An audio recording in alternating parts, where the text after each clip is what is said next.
लगभग 35,000 अमेरिकियों की लाशों के बोझ ने राष्ट्रपति ट्रंप के सब्र को खत्म कर दिया है और अब उन्हें जवाब चाहिए कि वुहान में क्या हुआ, कैसे हुआ, किसकी वजह से हुआ, साजिशन हुआ या गलती से हुआ। गलती से हुआ तो छुपाया क्यों गया, साजिशन हुआ तो मानवता को संकट में डालने वाले इस गुनाह का मास्टरमाइंड कौन है।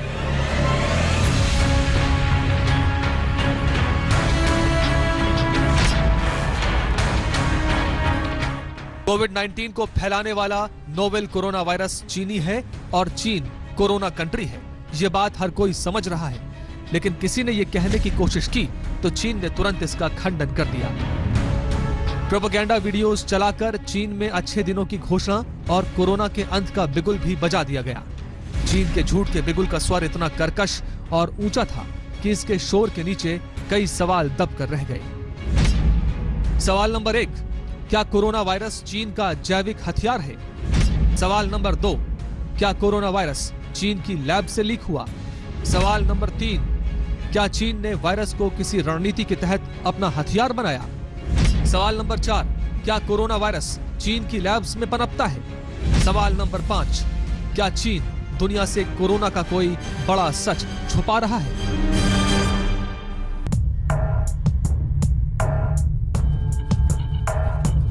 ट्रंप ने वुहान और वायरस के कनेक्शन को हर हाल में ढूंढ निकालने की बात कही है, तो उसके पीछे कई रिपोर्ट्स हैं। सीक्रेट दस्तावेजों के आधार पर अमेरिकी मीडिया ने वुहान के चारों तरफ संदेह का घेरा खींचा है।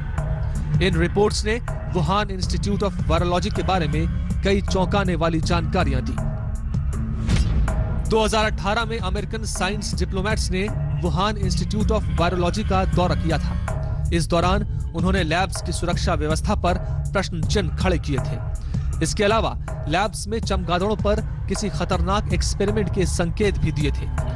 अमेरिकन फॉक्स न्यूज ने दावा किया कि चीन का पहला मरीज, जिसे जीरो पेशेंट कहा जा रहा है, उसे वुहान की लैब से कोरोना संक्रमण मिला, जिसके बाद वो चीन की लापरवाही की वजह से पूरी दुनिया में फैल गया। कोरोना वायरस के वुहान कनेक्शन को लेकर अमेरिकी दावों में एक दावा यह भी शामिल है कि चीन में बैट वुमन कही जाने वाली वायरोलॉजिस्ट शी जेंगली ने फरवरी 2020 में यह कहा था कि दुनिया में फैली महामारी चमगादड़ों से निकले कोरोना वायरस की वजह से फैली है।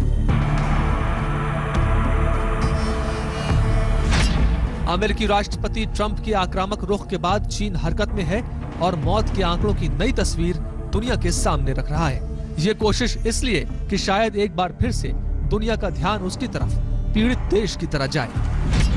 वुहान में जहां चीन 2579 के आंकड़े पर अटका हुआ था, उसने अचानक उसमें 1290 और मौतें जोड़ दी हैं। इस तरह से अकेले वुहान में अब मरने वालों की संख्या 3869 हो गई और पूरे चीन में मौतों का आंकड़ा 4600 को पार कर गया।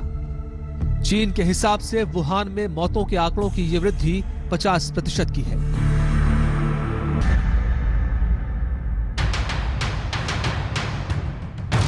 फरवरी 2020 में ही अमेरिका ने चीन से रिसर्च के लिए अनुमति मांगी थी, लेकिन चीन ने उसे देने से इनकार कर दिया।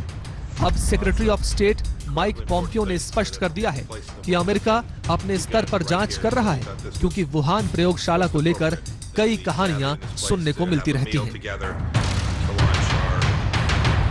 जब सारी दुनिया कोरोना से पीड़ित है, तब वुहान लैब्स में विदेशी जांच दलों को आने से रोकना और रिसर्च को छुपाना चीन की किसी बड़ी साजिश की तरफ इशारा करता है।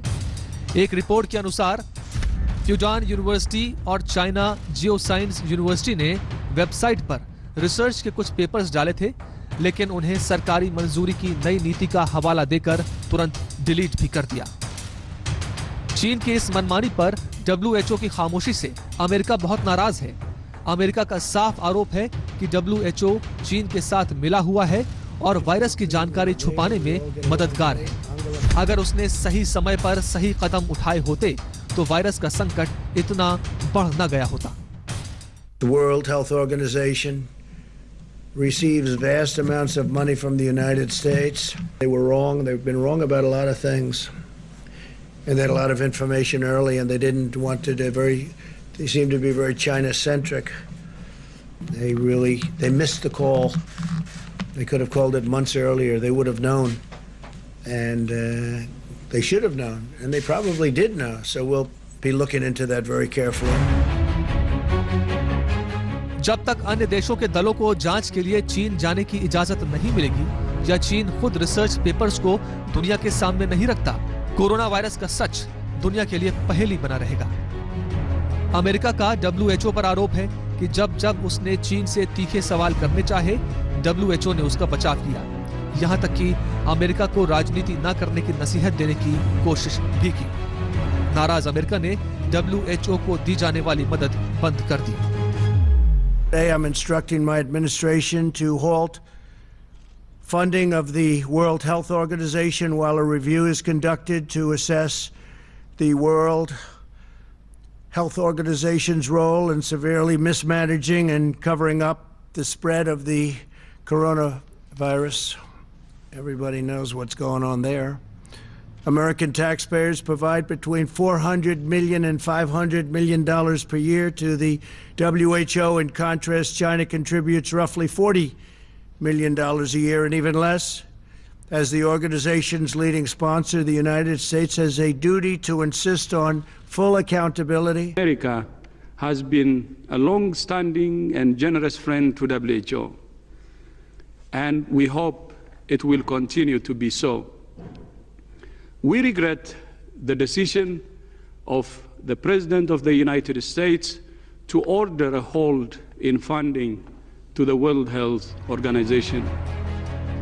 यूनाइटेड नेशंस को एक चिट्ठी भी अमेरिका की तरफ से भेजी गई, जिसमें कोरोना जंग के दौरान WHO की भूमिका पर सवाल उठाए गए हैं। इस चिट्ठी के जरिए चीन में उसके दौरे और संक्रमण की पहली जानकारी को लेकर स्थिति स्पष्ट करने को कहा गया है।